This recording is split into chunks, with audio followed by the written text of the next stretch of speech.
Hi. All right, hello. Hi, All right. Amy. Hi, Crispin. How are you? I'm good. How are you? Very well, thank you. And thank you to our participants that are here. And we apologize for, a bit of a late start, but we appreciate you guys all joining us here today. And I'm not sure if Bethany is with us right now. I know that I think she launched it, but I'm not sure if she's going to speak for a moment, but I wanted to again say thank you for you guys all joining us. This is part 2 of the Project Opportunities webinar series. And today we're going to be talking about interview strategies. And that's what I'll be doing. And then afterwards, Crispin, I'll let you introduce yourself and you'll let them know what you're going to be covering. Great. All right. So, with that being said, let me launch my PowerPoint and get started because I realize folks probably have some time constraints around this here. So, give me a moment. And just to remind people that may not have been here the last time, this is a webinar setting, so you'll be able to see and hear myself and Crispin when we're speaking. But if you guys have any questions, please use the chat box because you guys are all muted. So I'm happy to answer questions, but please use the chat box. I'll be monitoring that through the presentation.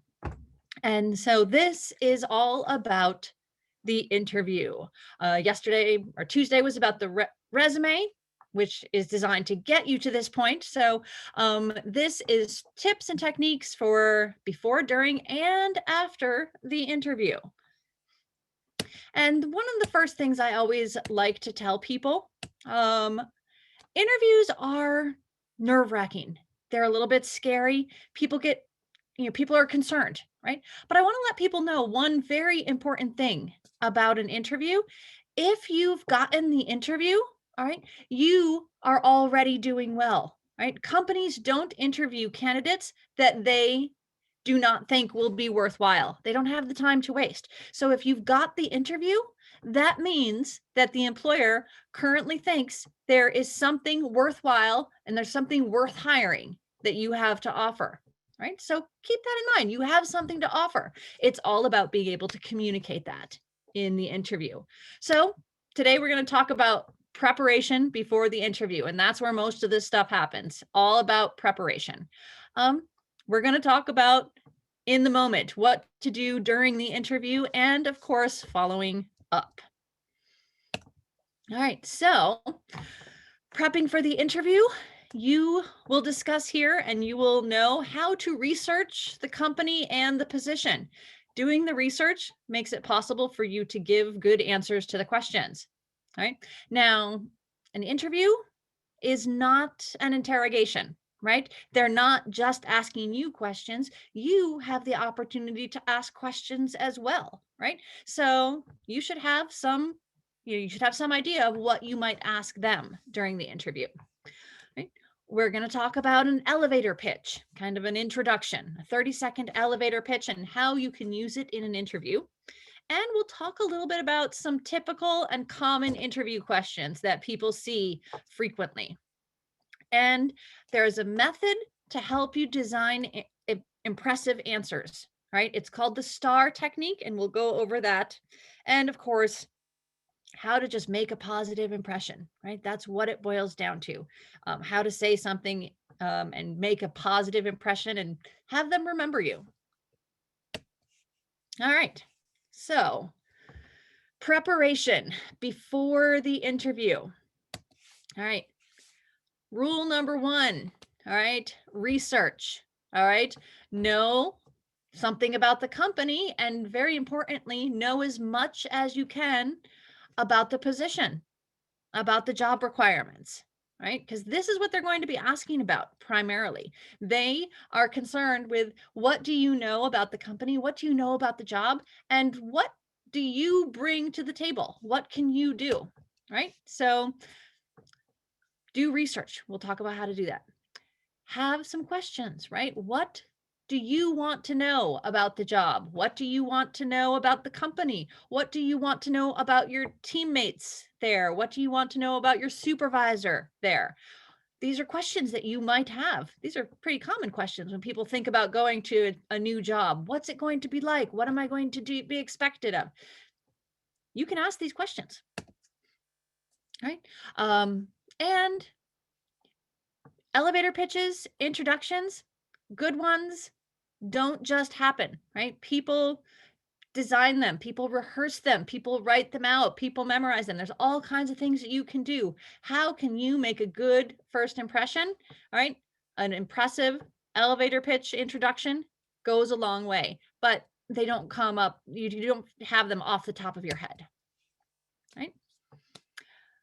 Even though, the job is going to be about what you know, first impressions matter, right? What are you going to wear?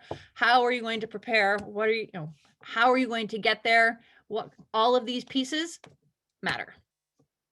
So when researching, right? These are some questions that employers might ask, right? Why do you want to work here?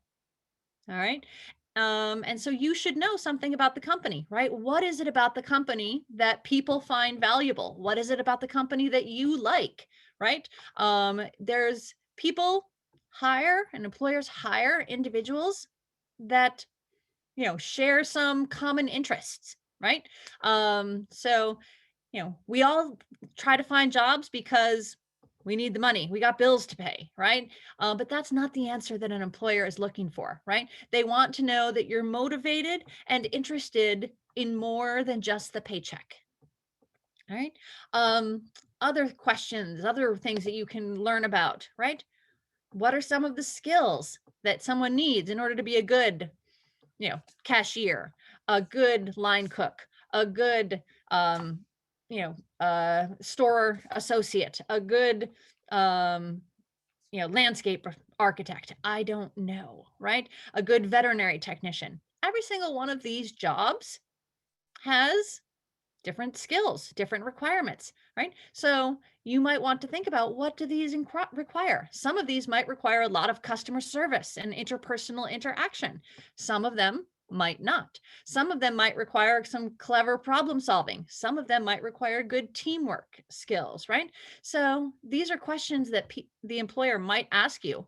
And by understanding the company and understanding the job description, right, you can identify, what does this company find important, and how can I, and what do I have in my background, in my history, that shows that I share those values, I have those attributes, right? Because you want to be a good candidate, right? And so research, research, research, right? What do you have the skills? Why do you want to work here? Why should we hire you, right? There's competition, there's other people out there, right? What makes you the best guy for the job? And of course, this is an important question. Almost every interview at some point will ask, do you have any questions, right? And I will tell you right now, the short answer to this question is always yes. You should have questions, right? But of course, it's not just enough to say, yes, I have questions. You then have to have a follow-up, right? What are you going to ask? What do you want to know? Right? So a lot of the interview, a lot of the practice is going to happen long before you get into the room with the potential employer. So where can we find this information, right? We have all kinds of resources at our fingertips, right? Company websites, right? What do they have on company websites? All kinds of information there, right? So you read the company website, right? What products do they offer? What services do they offer, right? How do they distinguish themselves from the competition, right? Because there's always other companies offering similar services, right? I was planting some flowers in my garden. I could go to Home Depot or I could go to Lowe's, or I could go to the local garden shop, Mahoney's, right? All of these companies have plants that I could buy, right? I'm going to choose which one I go to for one reason or another. Is it going to be based on the widest possible selection? Is it going to be based on the knowledge of the people working there? Is it going to be based on how close and convenient it is to my house? I don't know, right? But we can research all of these things. We can find out, how does this company distinguish itself from its competition? Right? And you should know this, right? If you're going to work there, they're going to want you to be a good representative of their organization, right? So, what is important to this company? And is it important to you? Or can you communicate to others what's important to them, right? Because they want people to be good advocates. They want them to bring more customers back, repeat customers. It's the name of the game. Okay. How do they describe their services? What sets themselves apart? All of these things can be found on company websites, right? We can also, of course, find out a lot about companies from social media, right? Yahoo, not Yelp, Facebook, Google, right? People write comments, people write reviews based on what their experiences are like, right? So you can find out a lot. The company's website is going to tell you what the company wants people to know, right? But services like Yelp, like Facebook, like Google tells us, what do their customers think of the product and the company and the service, right? So where do you want to work? What's important to them? What's important to you? Is this a population you want to be working with? And of course, where are they located, right? We all, even in the world of, pandemic and a lot of work being from home, the job's location matters. Do you need to go there? How will you get training? Will that be done on site? Will they be providing you with equipment, and do you have to go pick it up? Who knows what, right? So knowing where they're located and being able to get there when needed. All right, so that's company research. Oh, in addition to company research, right? Company website, all of this, I talked about a few things. What are some other things you guys, and use the chat box, feel free here. What else might you be looking for on a company website in order to learn about a company before going to the interview? Obviously, their services, their mission, what they do, their competition, right? What else can you learn about a company from their website? Their history. Yes, indeed. Okay, what else? Yes, potentially, you can find out about room for growth, right? You can find out about who's working there, right? Sometimes companies have a page on their website that shows people that work there, or how long they've been there, all kinds of things like that. So you might be able to learn something about the person that's going to be interviewing you, right? Because maybe there's something about them on the website. Obviously, if you're going to a huge organization, something like Home Depot, you're probably not going to find the name of the store manager on the national website, but for smaller companies, you very well may. Oh, good point. Yes, you can find reviews from former or current employees. I didn't mention that. Yes, the social media piece. Yep.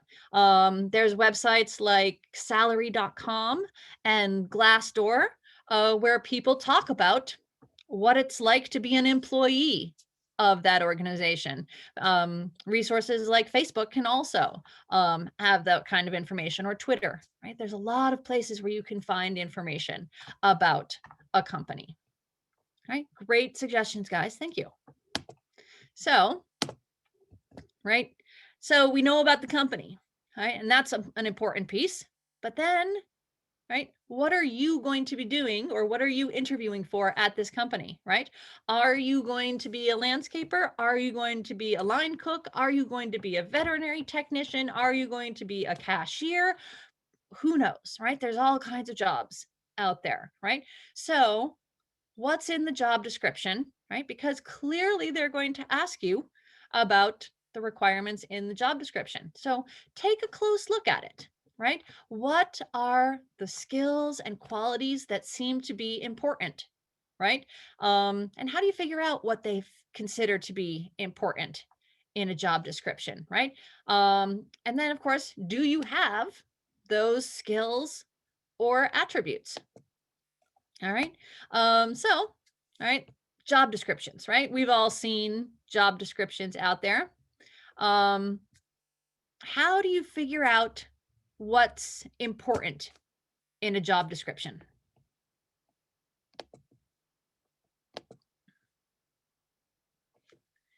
Again, use the chat box if you've got any ideas.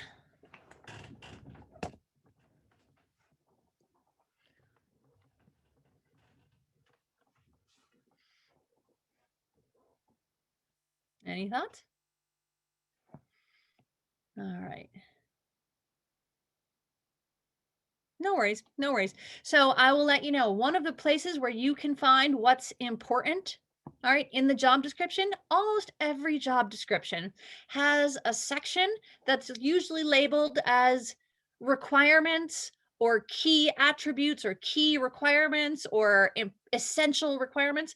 Every job description has some section like this where it says these are the pieces that are essential. These are the pieces that are required. These, it's going to say something like that.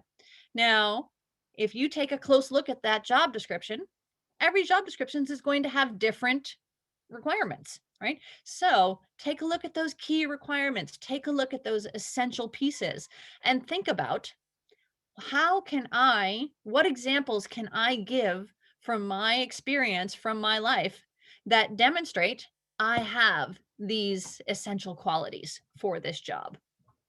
Essential qualities can be anything, right? It can be good math skills. It can be good communication skills. It can be a knowledge of software. It can be, right? Yes. Great example. Someone says looking for administrative experience, technical skills, right? Word, PowerPoint, Excel, right? Absolutely. These might be the key requirements, right? So when you're reading this job description, right? How can you describe your past experience to demonstrate you have those skills? It's not enough to say, yep, I can do it, right? You've got to be able to give clear examples, right? Because anyone can say, yeah, I know how, but then you've got to be able to back that up in an interview. And we'll talk about in a little bit how you can give those examples, how you can back it up and not just say, do you know how to use Word, PowerPoint, and Excel? You can't just say yes, right? Because it's not enough, right? You have to give some detail around it. And we'll talk about how to create those detailed answers. Oh, I see another question popping up. That is true, says giving relatable examples sometimes is hard. That is exactly true. And we are going to talk about some strategies to help with that. All right. So, all right. After you've read a little bit about the company on social media, on their website, and read the job description, right? You might have thought of there might be questions that you have, right? And so when the employer says, do you have any questions for me? You can say yes, right? And now there are questions, and that's questions that are good and questions that are not so great, right? So we want to ask a question that demonstrates we think we'd be good at this job, right? So some questions that might be examples of poor questions might be, how much time off do I get? Right? Because that demonstrates that you're not thinking about how I can be a good team player. I'm thinking about how much time can I spend away from work, right? That's not a great question, right? I mean, they'll tell you, right? Because they do have to give you time off and all of that. But you want to demonstrate in your questions that you're thinking about how to be a great addition to the team, right? So I've provided you with some sample questions, right? What are the qualities you think make a successful candidate? Oh, that's a great question, because when they answer that question, they are telling you these are the criteria that we use to determine who we hire. And so if they say it's a good team attitude, now is your opportunity to demonstrate how you're a good team player, right? They've told you one of the answers, and so you can enhance your suitability for the job, right? What's the most satisfying thing about working here? All right. What do you like about working here? Right? Because we all have jobs, and there's parts of our jobs that we love, and there's parts of our jobs that we do because it's part of the job, right? That happens for every job. Nobody does a job that is nothing but roses every day, right? There's parts that are good, and there's parts that are just the job. All right. So ask them, what's the good part about working here? What do you like about it? Right? How long do people stay in this job, right? What are the opportunities for advancement? I don't know, right? All kinds of great questions that show you want to be a part of the team and you want to be there for the long haul, right? Rather than saying, how much time off do I get in my first month, right? So thinking about these kinds of questions, you can use questions like this. You might have other questions. There might be other priorities that you have when looking at a job, right? So you can create your own questions, right? You can ask any question you want, but ultimately, you're trying to show the employer that you're thinking about what it takes to be a good employee. All right. So, the world's most common interview question, right? What's the world's most common interview question? It's right there on the slide, right? Tell me about yourself. All right. So, um, somebody asked a question. If the salary isn't noted, is it appropriate to ask the range of the starting salary? It is. The timing of that is important, but yes, it is always appropriate to ask. It is appropriate to ask that. However, my advice would be don't have that be your first question, right? Because again, employers hire people that are there for more than just the paycheck, right? They recognize that you're doing it for the paycheck, but they also want to hire someone that, you know, cares about more than just the paycheck, right? They love animals, right? They love, Mexican food. They love customer service, problem solving. I don't know, right? So it's okay to ask about the salary, and I would encourage you to do so, but make sure that you ask some other questions before jumping into that. All right. But the most common interview question, all right, has been asked in every interview that I've ever come across, right? Tell me about yourself. All right.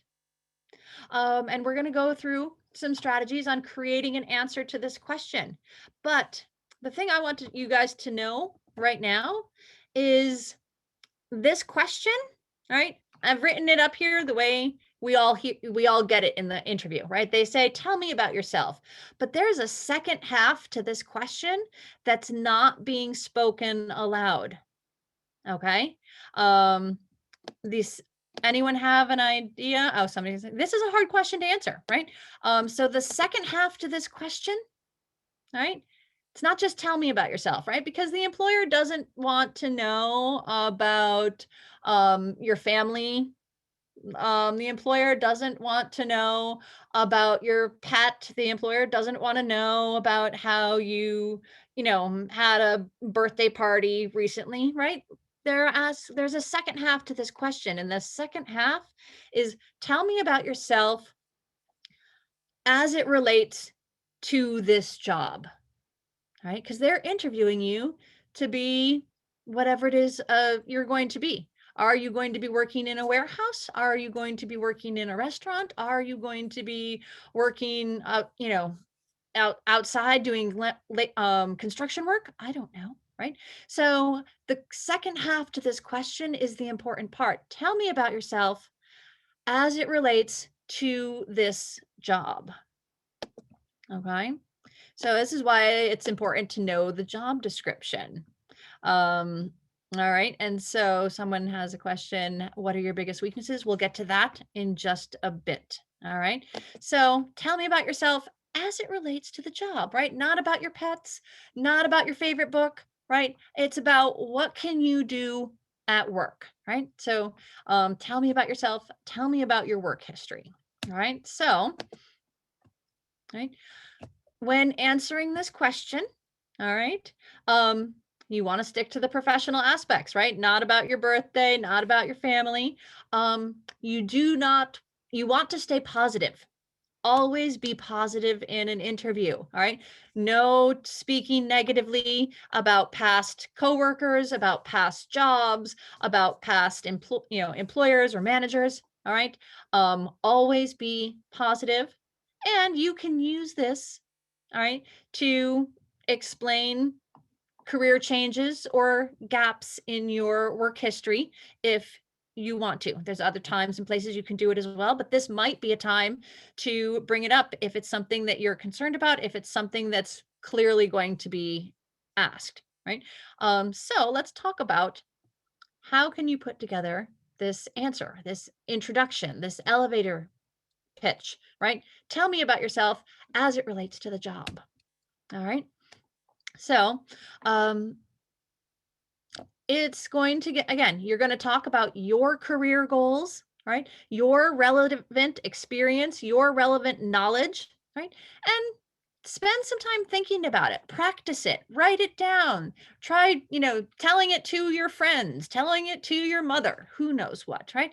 Say it a few times so that it sounds, relatable, believable, you know, understandable, and so that you feel confident in it, right? Because remember, at the very beginning, I said the reason they're interviewing you, right? They're interviewing you because they already think you can do this job, right? So, right, you've got something that they already see potential, right? So let's build on that potential. All right. So practice a little bit, talk about your experience, talk about your skills and knowledge. All right. So I have a worksheet. I'm going to send you guys if for any of you that were in the previous workshop, I sent some materials and follow up afterwards. I'm going to do the same thing this time, right? I'll send you a copy of this presentation and I'll send you some worksheets and some things that might be able to help you in putting these things together. So when putting together your introduction, your answer to tell me about yourself, right? You have to cover a few key pieces, right? Um, your job title, right? What is it that you're trying to be? If you're applying to be a customer service representative and you tell them, I am an excellent chef, it's not a match, right? They're like, well, that's great, but we don't need a chef. We're trying to hire people to, sell products, right? So again, build your introduction, build your elevator pitch around the job you're trying to get. I am a customer service rep. What do you know, right? What do you have knowledge about? Entertainment systems, audio visual systems, computer systems, right? I don't know, right? This is going to be different for every person, right? Where was your previous work experience, or where did you learn this information? Where did you develop this expertise, right? What do you enjoy doing, right? And where are you looking to work? All right. So this is kind of a sample of what the worksheet looks like, and I'll send it to you, right? But you wouldn't answer this. This would be an awkward introduction, right? So you build all of these pieces together, right? You take all of these individual attributes about yourself, right? I have good communication skills. I enjoy solving problems. I'm a customer service representative with knowledge of audio visual equipment. Okay, so you can put that together. All right, and again, this is why it takes a little practice. This is why it takes a little bit of rehearsing, right? So you put it all together into 2, maybe 3 sentences. That's all you need. Okay, so that previous slide of 1, 2, 3, 6 sentences, all right, we can reduce it down to 3. All right, and so you might say in an interview, tell me about yourself. And if you were applying for a job at perhaps Best Buy, you could say, I've been a customer service rep at a call center where I learned the importance of listening and providing options to customers. And while there, I enjoyed the challenge of solving customer problems, but would enjoy more opportunity to use my sales skills. And I'd like to use my knowledge of electronics and audiovisual equipment to help customers identify the right products for their home entertainment needs. Right? That right there is a very compelling answer to the, store manager at Best Buy, right? It doesn't touch on anything personal. It doesn't touch on anything negative. It focuses on the job that the manager needs and how you can potentially help them solve that problem. Because Best Buy's problem, and when I say problem, it's not, it's not like the house is on fire kind of problem. The problem is they need to make sales, right? Best Buy's mission is to sell merchandise, right? To increase their bottom line. So they need sales representatives that can encourage customers that come in to buy good products, buy more products, buy the right products, who knows what. Right. And so you want that elevator pitch, that introduction to focus on what is Best Buy's need. They need someone to help sell products. Okay. In which case, talk about how you can help there. All right. Now, everyone's elevator pitch, of course, is something different, right? If you're not, if you don't enjoy talking to strangers, this might not be the right kind of job for you, right? If you don't, know enough, a lot about electronics, you might look at some other kind of sector, industry, right? You focus on where can you be useful, right? Because we all have things we know, we all have things we're good at, and we can all find ways and places where we can, we can be helpful. And that's what the employer is looking for. All right. So, job interviews, right? What to wear to a job interview, right? There's appropriate things and there's inappropriate things, right? This might be perfect at the Oscars, but probably not at Best Buy, right? So there's, so what do you wear? How do you want to look physically at a job interview? Because even though, it matters about your skills and your knowledge and ability, all right, we are also evaluated based on our appearance, right? Now, obviously, you're not going to be going to the Oscars and we're not going to be wearing these kinds of outfits to an interview. All right. But what do you want to wear? How about this? Yes? No? Is this you know, appropriate for the job interview?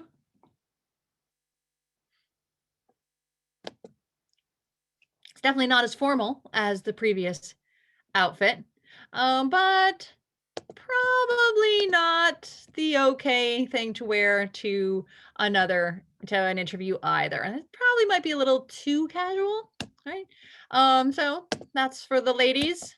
How about this? All right. Um, is this something that might be okay? You know, might not be, right? But we also don't need to go this far down the line. All right. We want to find, a bit of a middle ground, right? And, there's all kinds of different things that you might need to wear depending on where you work. Again, this is where research comes into play. All right. If we look at the website, right, are people, that work there, do they wear t-shirts or do they wear shirts and ties? Right? Are they wearing jeans or are they wearing something else? Right? We want to take a look at how do people dress at this job, because we want to demonstrate that we can fit in, we can understand, we can be a good representative. And so you might, it's always good advice, right? Couple of examples of different outfits. You don't need to wear a jacket necessarily, right? The best advice is to just dress professionally for the job. All right. Construction, yes, construction companies look for people dressed to go to the work site. Great example, Don. And I will back you up on this. I worked many years ago as a recruiter, and I had a gentleman come in for an interview. I was interviewing him to work in a warehouse. All right. And he showed up for this interview wearing shorts and flip-flops. All right. And so if you're working in a warehouse and or a construction site, what's rule number one at a warehouse or a construction site? Folks know? I imagine you do. Rule number one is closed-toed shoes, right? Steel-toe shoes sometimes, but at the very least, walking into with flip-flops definitely demonstrates that this person isn't taking the job seriously because safety matters, right? So yes, no open-toed shoes. Generally good advice for men or women when going to any job interview, right? Doesn't matter if it's in a warehouse or a construction site, right? If you're going to a construction site, do you need to wear a suit jacket? Of course not, right? You can show up wearing jeans, you know, sneakers or work boots and a long sleeve shirt, right? It doesn't need to be a button down shirt. If you're going to be working at uh you know a veterinary office, you might be able to wear jeans at the job, but you probably want to dress a little bit better than you would while working at the job. So if you were going to work in a veterinary office, right, instead of showing up wearing jeans, you might show up wearing a pair of black pants. All right. You might show up wearing, instead of a long sleeve shirt, maybe you'll wear a polo shirt with a collar. Right. Again, you probably don't need to wear a shirt and tie. You don't need to wear a suit. Right. It's always better to just, dress the way you see people working at that job. Right. We've all seen what people look like when they're working on a construction site, when they're working in a retail establishment, when they're working in a restaurant, right? If you're going to work in a restaurant, showing up wearing black pants and a white shirt is almost always a good bet, because I can't even think of the number of restaurants that had some kind of uniform that looked slightly like that. All right. Dress the way you would dress at the job. All right. And at the interview, probably a good idea to dress a little bit better than you will at the job every day. So it's better to be overdressed than underdressed. Business casual, always a good look, right? Um, Women, no super high heels, no, again, keeping in mind coverage is always key. For the men, all right, do not wear a baseball hat. All right. It depending on the place. I mean, if you're going to a construction site, jeans and sneakers are fine. If you're going to a veterinary office or a restaurant, jeans and sneakers is probably not the look you want to bring. No hats, no t-shirts, right? Dress a little bit better, right? Dress the way you'd go if you were, going to church, right? I don't know, right? If you were going to, if you're going to your grandma's, I don't know, dress a little bit better than you would. Are conservative colors still the standard? Great question. And I think you don't always just have to wear black and white, but I do think you don't want to get too wild and crazy, again, because you want the focus to be on you and less on what you're wearing. So a plain blue shirt is fine, right? A plain green shirt, right? A plain, a pair of nice tan pants, a black pants, right? Those are fine. Um, the more, colorful and noticeable your clothing is, the less of a focus they'll have on you and your capabilities. So you don't have to be super conservative, but you know, keep the keep the wild stuff for later in the job. All right. Some other examples, right? Now, if you need to get some, stuff, if you're concerned about, you're like, I don't have, a good pair of pants, places like Goodwill, places like Savers, right? Can be some places where you can pick up stuff. I think there's a place called, what's it called? Suits and Smiles, perhaps even. They do, it's not just suits, but it's places where you can pick up nice stuff that helps you make a good impression. Now, it's not always necessary, as I said, to wear a button down shirt, but a polo shirt might be a good thing. Clean, clean stuff, no rips, no holes. Again, I know there's been lots of trendy pants with the ripped jeans, not what you're wearing to an interview. All right. So any questions about what to wear? Yes, Goodwill and Harrison Ave, they do. They have it all. There's also a couple of other places. I think there's Savers in Rosendale or West Roxbury, and there's a spot on Commonwealth Ave over in Alston Brighton. So there's a lot of places where you can pick up some some good stuff if you need it. All right. Now, all right. Here's the thing about an interview. All right. The interview starts before you even start talking to the supervisor. All right. If you're interviewing in person, all right, please plan to arrive early. All right. 30 minutes early might be overdoing it a little bit, but it's better to be on time than it is to have to pick up your phone and call and say, I'm on the way. All right. Because if you're on the way, that means you are late. All right. And if you're late for the interview and I'm interviewing you, I'm thinking about, what about all the days you have to get here at work? What if you have to get to work earlier than I asked you to get here for the interview? Right. Um, I want to have somebody that I know I can depend on.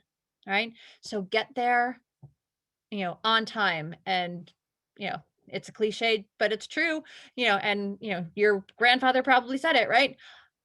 Early is on time. On time is late, and late is wasting everyone's time. All right. So get there early, get there on time. Know how you're going to be getting there. Work out the travel and transportation. Are you going to be walking, and how long will it take you, and what will the weather be? Right? Because you don't want to show up rained upon, or if it's 91 degrees, you don't want to show up dripping with sweat, right? You want to make a good impression. So identify how you're going to get there, how long it's going to take you, right? And allow for potential difficulties, whether it be weather or construction or an accident, right? Know where you're going and plan and give yourself enough time to get there. All right. And of course, all right, these days we don't just interview in person. All right. Phone interviews have been used for years and years and years. But we're also now using technology, right? So you might be doing a video interview over a computer. All right. So if you are doing an interview over the computer, there's all kinds of different systems and different softwares, right? We're using Zoom for this webinar, and people use Zoom for interviews, right? People might use other systems, right? So if you're going to be doing a interview using the computer, make sure you know what the system is, what the software is. Do you need to download software? Do you know the website? And does your computer have the resources it needs to run the software, right? Do you have a camera on your phone? Most of us have a camera on our phone, right? Are you using a phone? Are you using a tablet? Are you using a laptop? Practice with it a little bit to get an idea of how it works and how you can make a good impression on these computer screens, right? So be familiar with the software, know how the system works. And if you're doing it in on a video platform, you don't need to be there early. You need to be there on time, right? I realized we were a little bit late. Sorry. But you want to be there probably 2 minutes early is plenty of time in a video setting. Be ready to, have it active, have it open, ready to respond at least 2 minutes early, right? But the most important thing is find a private and quiet place where you can talk. When you're doing it over technology, it can be hard to find a quiet place where you're not going to be interrupted, where you can hear clearly, where they can hear you. These all matter. Right? So any questions about, your physical presence, whether it be virtual or in person. Okay. Now, I know some of you have heard from Bethany and others about the upcoming job fair, right? Oh, how do you dress to do a virtual interview? Great question. And the answer to that is the same way you dress at the in-person interview. All right. It does, even though you're like, well, they don't see my pants. It's like, wear the nice pants anyways, because you don't know if for some reason you'll have to stand up to go get your resume. You'll have to stand up to address the fact that the children in the next room, even though you ask them to be quiet, are now screaming. I don't know, right? Things happen. All right, don't panic. So even though you're like, they aren't going to see me, all right, they're only gonna see my head and my shoulders, still dress professionally, head to toe, just like you would for an in-person interview. All right. Great question, though.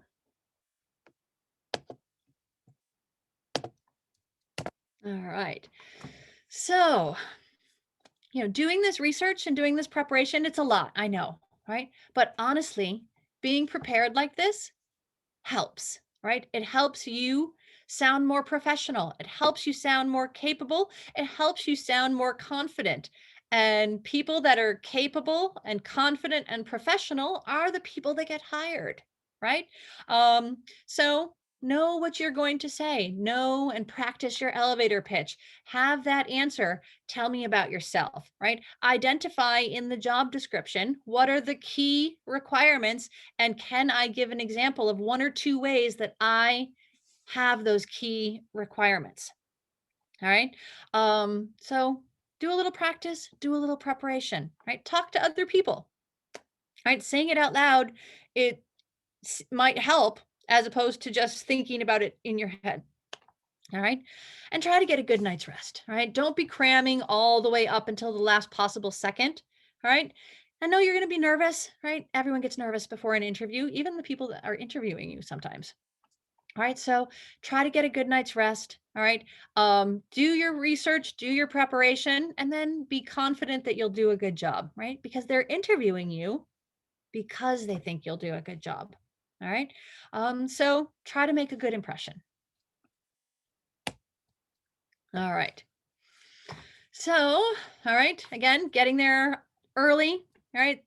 Everyone that you see, everyone that you talk to is going to be, making an opinion of you, right? And a lot of times the supervisor asks other people, what did you think of that candidate? Whether or not they asked you any questions or not, right?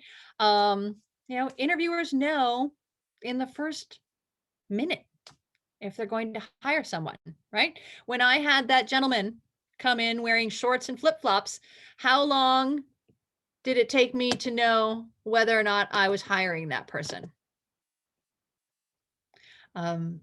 That guy that walked into my job at the warehouse wearing flip-flops, I knew instantly I was not going to hire this person. He might have had an amazing work experience. He might have been an amazing candidate, but by showing up wearing flip-flops, I knew that he wasn't taking my job seriously, or I thought he wasn't taking my job seriously, right? So make a good first impression, right? Look the part, all right?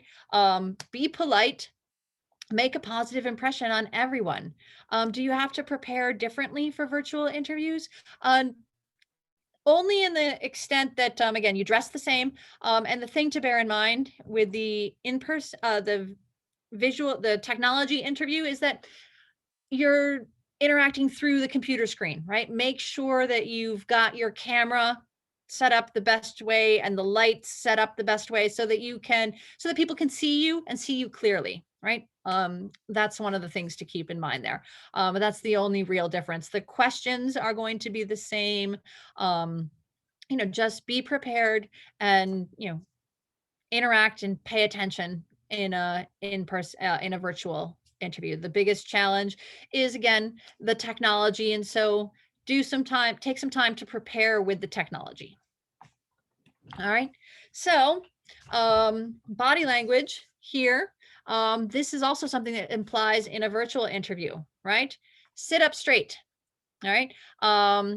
When in a video interview, all right, sitting up straight actually means leaning forward a little bit. Right now, I am actually leaning forward. I don't know if you guys can see me in the screen, but this is me sitting back in my chair. All right. When I lean forward versus when I lean back, it presents a image of, right, it prevents a suggestion of how much am I paying attention, how concerned am I, right? So good posture on screen involves leaning a little bit forward, not like super close, right? But sitting up straight, leaning a little bit forward, not leaning back. Right? Eye contact matters, whether it be in person or on video. When you're doing eye contact on video, the eye contact is with the camera, not with the screen. All right. Even though you see their face on the screen, the eye contact is the camera. All right. And smile, listen, right? Um, you don't need to fidget, no bouncing around, right? In person, right? Eye contact and shake hands, be polite. That's the whole thing.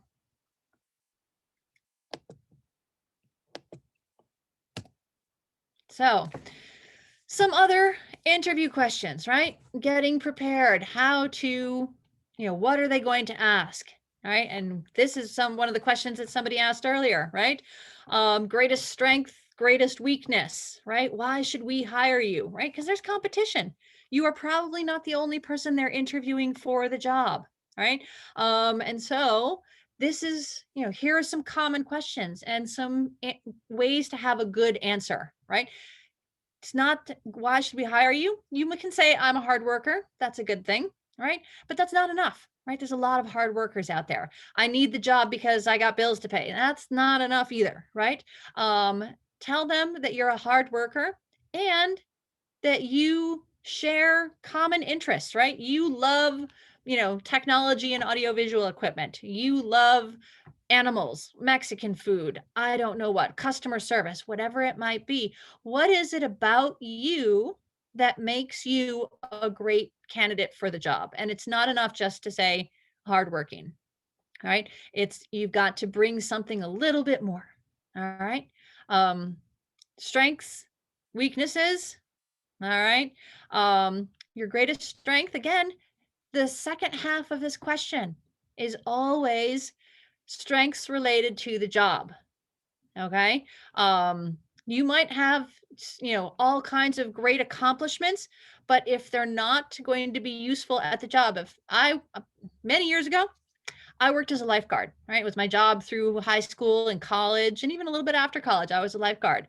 And so one of my proudest moments is the time that I rescued a kid that walloped his head on the diving board. And, I rescued him out of the pool. This is life-saving stuff, right? And this is a big deal, right? And this is something I'm particularly proud of, but it's not relevant 99% of the time. And so I don't mention it, even though it might be something I'm particularly proud of. So always remember in these questions, your strengths, your weaknesses, the second half of that question is as it relates to the job. All right. So your strength is relevant to the job and weaknesses are okay to have. None of us are perfect. There are 0 perfect people in the world. All right. So we all have to acknowledge that there are things that we could do better. Right.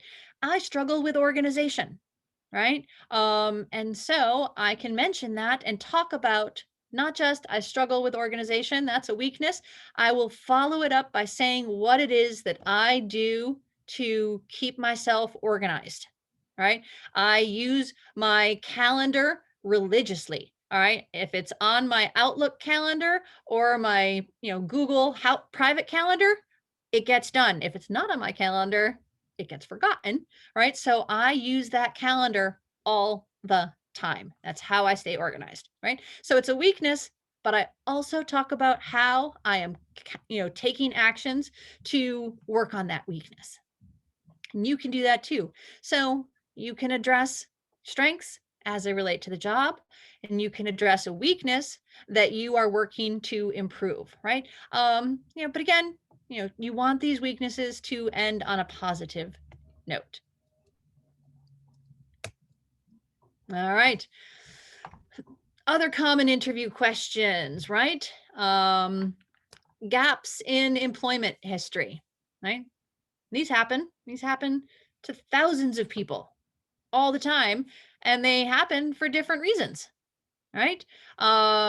They happen for family reasons. They happen for unemployment, pandemic reasons. They happen for military reasons. They happen for reasons of legal incarceration. Who knows what?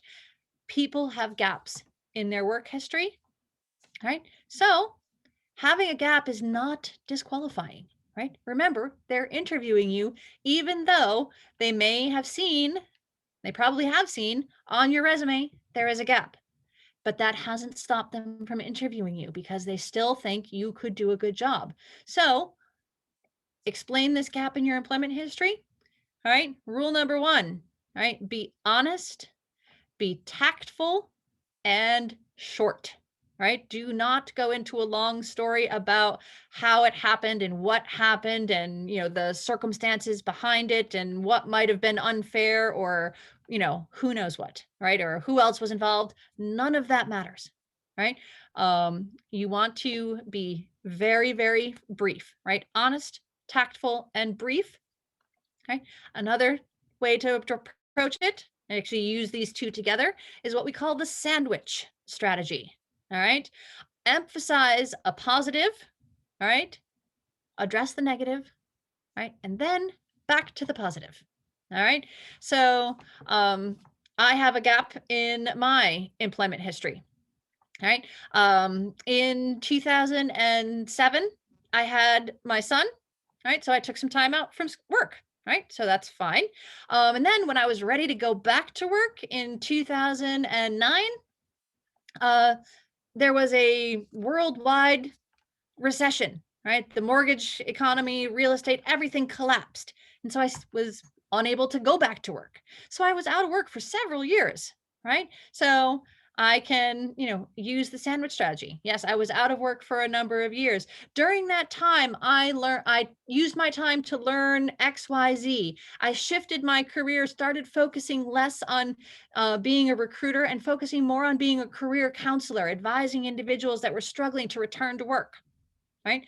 And now, since I did that, that's where my career has shifted. That's where I'm going now. And I want to use my personal experience and my ability to understand the needs of employers and the challenges that job seekers face to be a great career counselor. Sandwich strategy. Positive, right? Address the negative. I was out of work for 3 years, but during that time, I came across a lot of other people that were also struggling to get back to work, right? Worked on career advising, resume writing, who knows what. This is going to make me a great career counselor, right? So honest, tactful, brief, addresses the negative, but focuses on 2 positives, right? This is how you can, this is what you want to leave people with. You want to leave them with the positives. Right. So everyone's answer to a gap in your employment history is going to be different because you're all going to have a different positive, a different strength, whatever it might be. Okay. And depending on the job, right, you might change the positive that you emphasize. Right. So it really depends. Right. So you can change it up depending on who you talk to. Right. But rules when explaining gaps: honest, tactful, brief, and emphasize the positives, right? Address the negative, and then right back to the positives. And of course, we talked about that question, do you have any questions? Right? The answer is yes, right? And we gave you some examples of what questions you might use. All right. So, So any questions as we've been kind of going through? If you have any questions, feel free to put them in the chat. All right, guys. So now All other interview questions, all right? There are, an infinite number of possible interview questions, right? Because depending on the job, right, they're going to ask different questions. Depending on the company, they're going to ask different questions, right? So, how do you prepare for an infinite number of questions? You can't. All right. I'm going to send you guys a worksheet that includes a list of, dozens of questions you might get asked. Don't panic though. You don't need to have an answer to every question ever asked. Okay. What you want to do is you want to use what we call the STAR strategy. All right. And the way you use the STAR strategy is you think about 2 or 3 examples from your past, right? Based on the job description, right? Do you have an example in your past of helping a customer?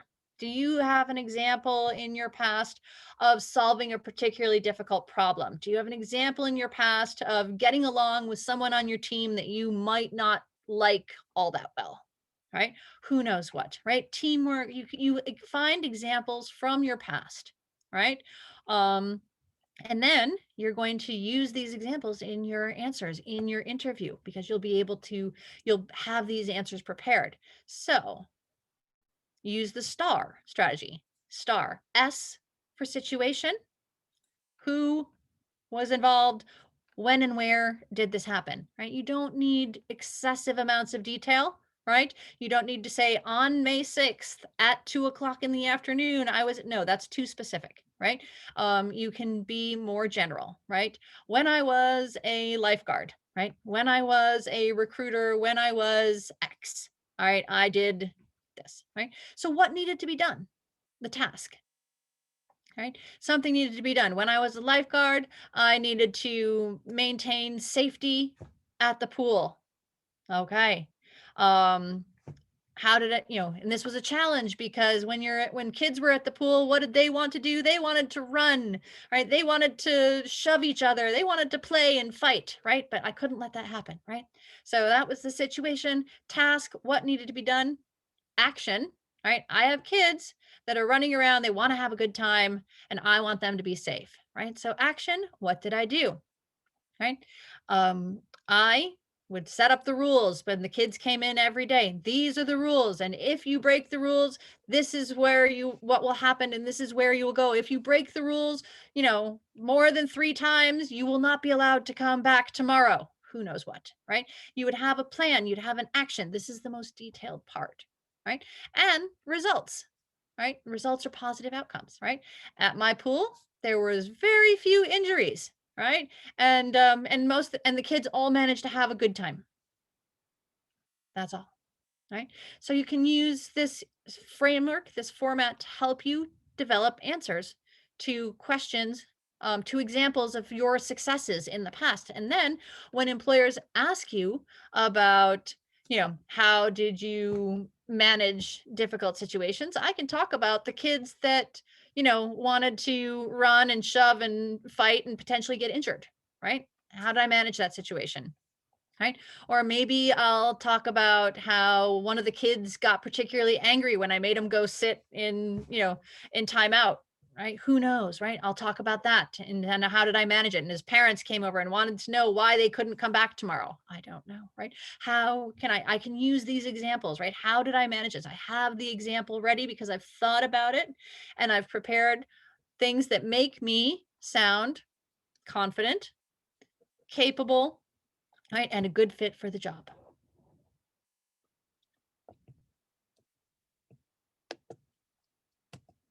All right, now that's how you put together a good answer. Now, and the reason we want to use these STAR strategies is because it helps you focus, right? Because if you don't use this STAR strategy, right, you have these examples, and you might talk about the fact that that kid that got in, that was constantly breaking the rules, and you put him in timeout, and he broke the rules 3 times, and he was a total jerk, and his parents were like entitled jerks. That's unprofessional, right? That's not the kind of stuff that will get me hired, right? So I can eliminate all of that stuff, all of that negative stuff, all of that, all of those nasty comments about customers or teamwork or teammates or whatever, anything unprofessional, I can edit that out because I've given some time to think about it. Right. So even though I'm thinking that in my head, I'm not saying it out loud. Right. So no unprofessional behavior, no nasty comments about customers, coworkers, bosses, anything like that. All right. Um, a couple of other bad answers, right? No, I don't think that's ever happened. That's a bad answer. Right? Why would saying that's never happened to me be a bad answer to a question in an interview?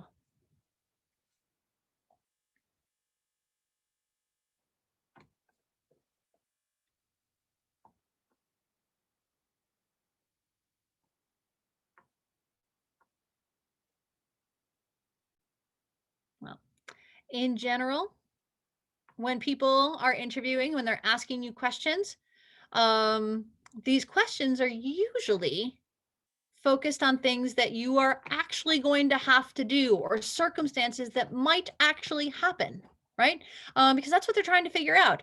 Are you going to do a good job? And so if they ask, tell me about a time you had to deal with a particularly angry customer, and you say, I've never dealt with an angry customer, right? That's going to be a concern because I probably want someone that I know can take care of an angry customer just in case they come across one. Right. So you want to have examples, right? Now, are there times they're going to ask something that simply has never happened to you? It's possible. All right. If that's happened, here's the thing. Right. You can use examples. Your examples do not have to be from work experience, right? I don't have to talk about being a lifeguard. I can talk about taking care of, I can talk about enforcing rules in my, with my son, right? I can talk about it. I can talk about examples from my personal life. I can talk about them from like volunteer experience, things like that, right?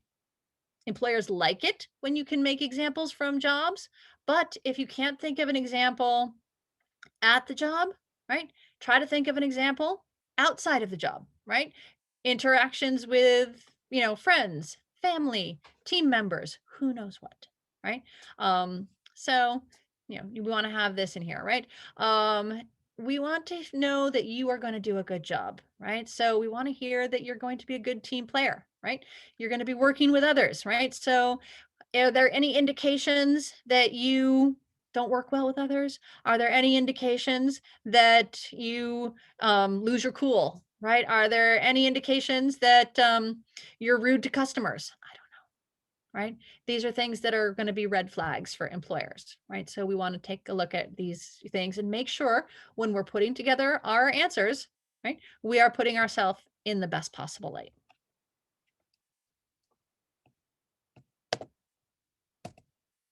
All right. Now, at the end of the interview, all right, if you think everything's gone well, if the job sounds good to you, if you think you're a good fit for the job, say, hey, all right, when are you making your final decision? When would it be possible for me to start here? Right? Ask for the job, right? Employers hire people that are going to make a good impression. And if you're excited, if you want to work there, say so. It makes you sound interested. And that's what employers want. Again, they want people that aren't just there for the paycheck. They're there because they love it. Right. So ask when they're going to make a decision. Ask when you can start. Ask if I don't hear from you by next Friday, can I give you a call? Because I'm ready to start when you need me. Right. Be prepared to give references. Right. Many employers will ask for references, right? Both personal and professional, right? And so be prepared to leave references. When they ask, have references name and their preferred means of their preferred means of communication. Right? Whenever I'm talking to people, I say, I'm happy to follow up with you. Please email me rather than call. Right? I'm better with email. So please, if you want to get in touch with me, send me an email. Right? So if somebody's asking me for a reference and they try to call me on my phone, I might not get it. Right? So make sure that you have the references, right? And know that they're their preferred means of communication. And for follow-up, make sure you know all the people that you've spoken to. Ask for business cards or email addresses from the people that you interviewed with. If you're interviewing in person, they can give you a business card. If they're interviewing remotely, they can let you know what their email address is or type it in the chat or something like that. Because what do you want to do after the interview besides ask for the job or, ask to follow up? All right. What do you want to do after the interview?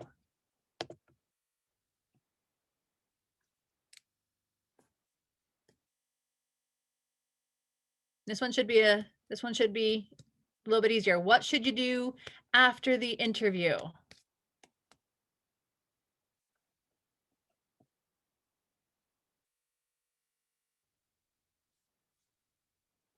Yes, that is right. Yes, you will send a thank you to the employer. Even if you decide you don't want the job, send a thank you, right? So because you want to make a good impression, right? So send a thank you. Make sure that you have their name and their email address, and make sure you know how they spell their name, right? Because, my name's Amy, spelled A-M-Y, but I've seen it spelled at least 3 other ways. All right. Because people do it differently. So make sure you know who you spoke with, how to contact them, and how they prefer to, how they prefer to be referred to. So you can send them a thank you and, use the proper greetings. So after an interview, right, take a deep breath. Good job, right? You got the interview because you had something worthwhile and you made it through the interview, and with any luck, you made a good impression, right? So, and if you did interview with multiple people, please send individual emails. Nobody likes spam, right? We don't want to send the same email to everybody, right? So after the interview, congratulations, take a moment, take a deep breath, reward yourself. You did a good job, all right? And hopefully in a couple days, you will have a job offer. All right. So that's everything for my interview workshop. And I know Crispin had some stuff that she was going to share with you folks as well. So thank you guys for being here. And Amy, if you could make me co-host, I think, or maybe Bethany could make me co-host. I think Bethany has to. Share a couple slides. Let me see if while we're waiting, everyone, if you have questions for Amy, why don't you drop them in the chat? Oh, Crispin, looks like you're the host now. Oh, lovely. All right, I only have just a few slides, and I'm going to direct most of these comments to anyone who might have a criminal record. It's always a challenge, of course, trying to get housing or jobs with a record, but fear not. Of course, there are some employers out there that are somewhat CORI-friendly, as we say. And I'd just like to tell you a few of the ins and outs of this issue. And I'm sure Amy also can join in with some particular techniques and tips that she may have gained along the way. So I'm going to just proceed with a few slides and share some information. My background is as a lawyer, so I do help people right now in my career with criminal records, and I'm going to give you some resources at the end of this for anyone that wants to deal with their record before they go interview. So you have a certain number of rights under the law at the application stage and usually the early stage of applying and interviewing. One is that you have a right to try to seal your record. You have a right to try to expunge your record. You have to be eligible to get those things, but it's your right to pursue them. So just keep that in mind and go to one of the CORI clinics that I'll mention at the end of this. The other thing is ban the box, which was created about 10 years ago by Governor Deval Patrick. He gave us ban the box, which means that employers and landlords are not allowed to ask at the very beginning, like in an application, do you have an arrest history, or have you ever done time? Were you ever incarcerated?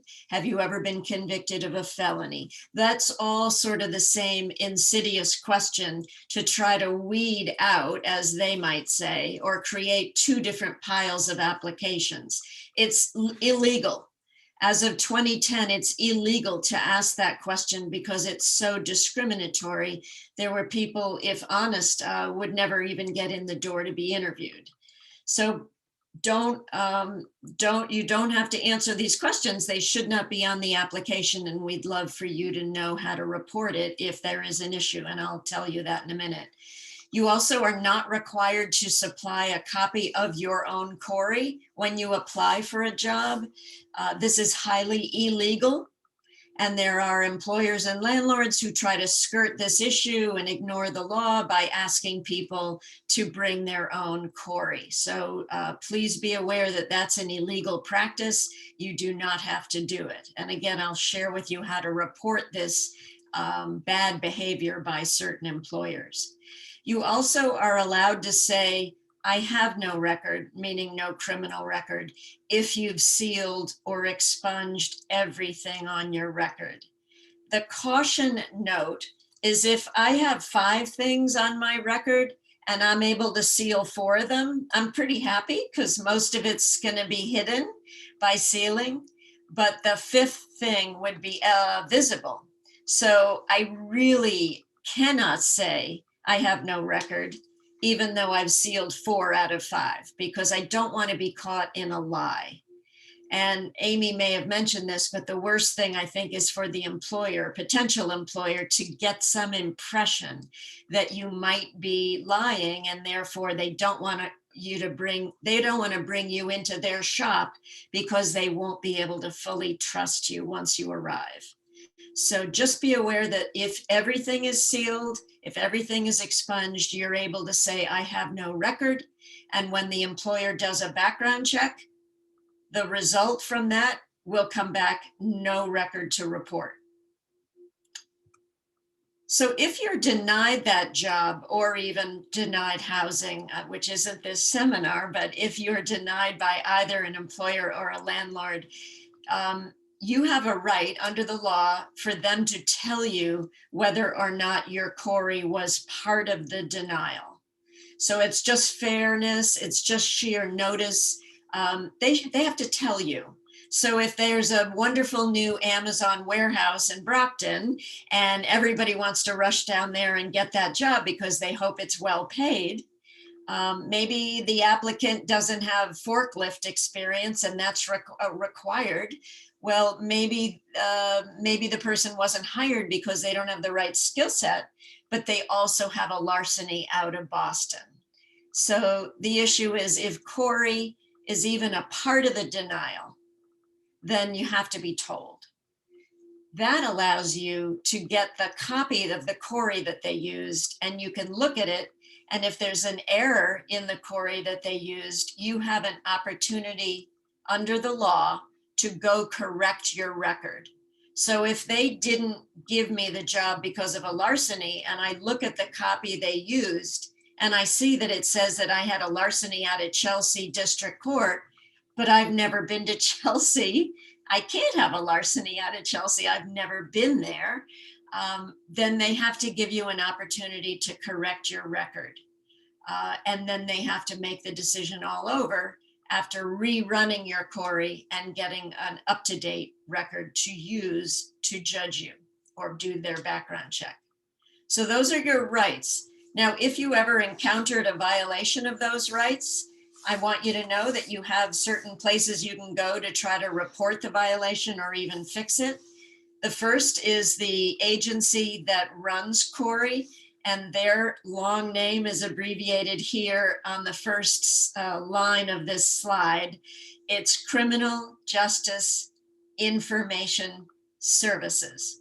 So that's a real long name, and it's CJIS for short, CJIS. Their website is right here, mass.gov/CJIS, and they have a complaint form. And I recommend that you, or maybe any counselor you're working with or a family member who wants to help you or could help you, you want to report that an employer asked you on the application if you had any felonies. You want to report if somebody made you bring a CORI to your interview, your own copy. Those are very serious violations in the law, and we need to tell the agency in charge of all this that that's happened, or they can't do something about it.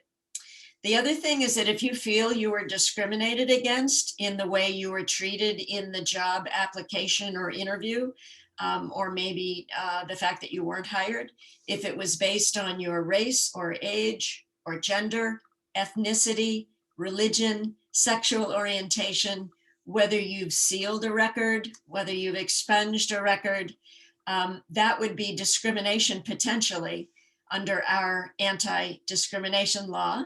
So we have an agency in our state government called the Massachusetts Commission Against Discrimination. That's MCAD.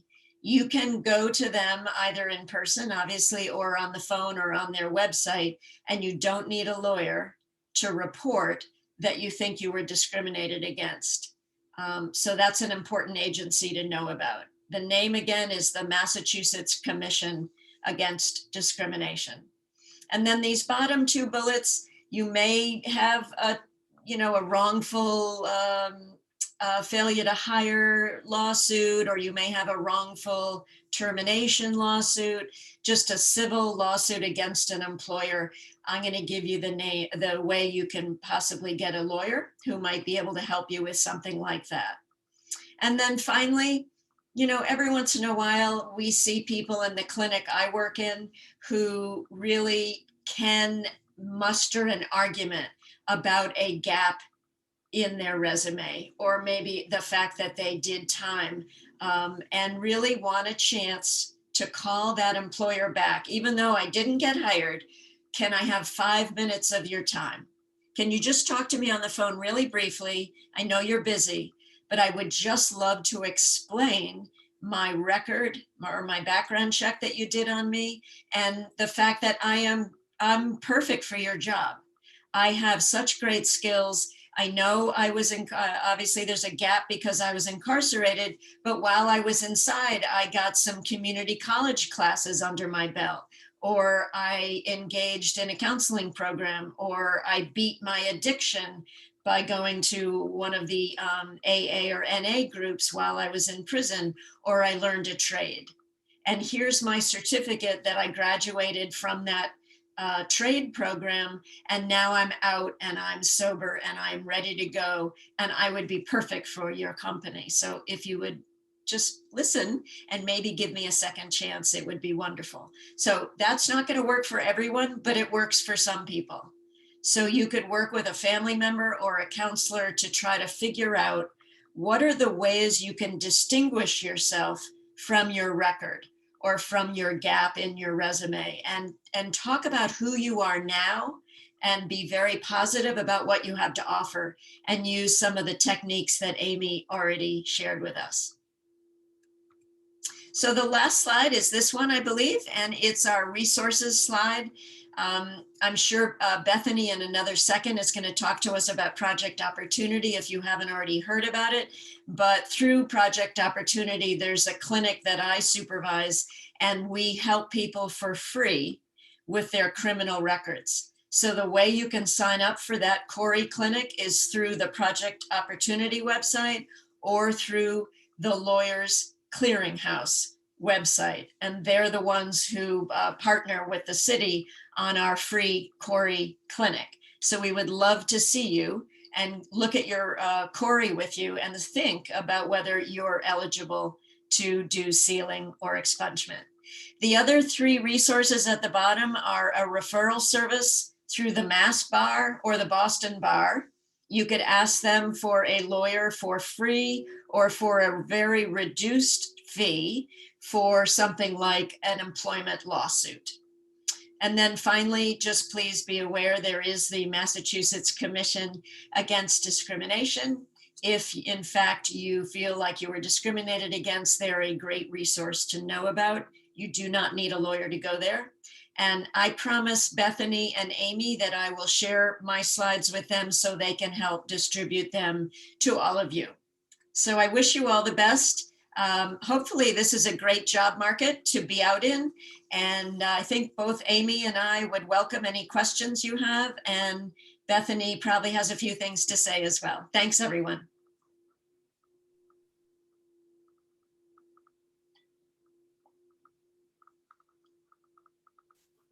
Good afternoon, everyone. Thank you so much for such a wonderful and comprehensive presentation, Crispin and Amy. That was incredible. Hopefully everyone found it to be as resourceful and as informative as I did. My name is Bethany Sirota. I am the Deputy Director of Programs and Operations for the Mayor's Office of Workforce Development. On behalf of the Mayor of Boston, Kim Janey, Trin Nguyen, the Director of the Mayor's Office of Workforce Development, and our partners in this series, MassHire Downtown Boston, Suffolk County Sheriff's Department, and BeProximate, we want to say thank you for joining us today for today's workshop. This is a precursor to our community-friendly, CORI-friendly job fair and education resource fair as part of Second Chance and Reentry Week, as proclaimed by Mayor Janey, which will take place the week of May 16th with a host of panel discussions, job fairs, art at the MFA, and more. Just a few moments. I know I'm between you and the door in time, but just quickly want to tell you about Project Opportunity and Second Chance at Reentry events. For those of you who are not familiar with Project Opportunity is a collaborative effort between 4 City of Boston departments and the Lawyers Clearinghouse. The leadership team and internal partners include Dr. Rufus Falk in the Office of Public Safety, Talia Wright Rivera and Dave O. Jefferson of SOAR Boston, Kevin Sibley of the Office of Returning Citizens, and Crispin Birnbaum is leading the charge in our CORI sealing and expungement clinics via the Lawyers Clearinghouse. So thankful for all of our partners. The cornerstone of the program really is our free sealing and expungement program, where we work with the volunteer attorneys from the Lawyers Clearinghouse who offer their pro bono service hours to consult and, if eligible, represent applicants for sealing and or expungement for free. We know that having a CORI is a significant barrier to employment and housing, and the costs associated with removing this barrier can be exorbitant for so many. So we're pleased to have this program in place. Another facet of Project Opportunity are our virtual panels and job fairs, as well as CORI trainings offered by Crispin for internal and external partners. So please do check out the Project Opportunity site for more information. As part of our efforts at the City of Boston to reintegrate returning citizens into the community and remove barriers to vital resources, we're promoting career development opportunities such as this and the virtual job fair series, which is designed really to help support justice-involved individuals access job openings and educational opportunities, and job search skills and other critical resources. This is the first time ever that we've worked together to ensure residents at the Suffolk County Jail and Suffolk County House of Correction can participate in these virtual events. So we thank you all who are joining us from those spaces. This event series is free and it's open to all Massachusetts residents, but it does require registration. I will plug the registration link into the chat in a moment. So last Tuesday, or this Tuesday, we offered resume writing, why and how to create a resume. There is a recording that is on the Project Opportunity site if you missed it. Today, we've offered interview basics on Tuesday, May 11th from 1 to 2:30, same time as the past 2 workshops. We will host a virtual job fair prep, so you'll understand how to navigate the upcoming job fairs during Second Chance and Reentry Week. So the actual job fair will be held on Wednesday, May 19th from 1 to 2:30, and the Education Resource Fair will be held on Friday, May 21st from 1 to 2:30 as well. So far, we have employers such as Amazon, Flour Bakery, Greater Boston Food Bank, Monroe Staffing, BP&E, Whole Foods Market, and a host of others. I know earlier Amy mentioned Suits and Smiles and Project Place, as well as Dress for Success as potential resources for professional attire, and they'll be joining us on Friday as well. So be sure to join us. You know, my first ask is if you know anyone who has a CORI is looking for a new start, please share the flyers that I'll plug into the chat. And you'll also get those in the email that come out with the slide deck and more information from MassHire. And please join us again and take advantage of all these resources. The best job seeker is a prepared job seeker, and that's what we're seeking to do in supporting your job search in this very tough market. Visit the MassHire Downtown Boston website for more. I encourage you to enroll and register for the MassHire Downtown Boston newsletter. MassHire Downtown has a plethora of resources for job seekers. We encourage you to take advantage of that as well. I will stop there and thank you again for joining us, and hope we see you again on Tuesday. Thanks, everyone. Have a great afternoon. Thanks, Crispin. Thanks, Amy.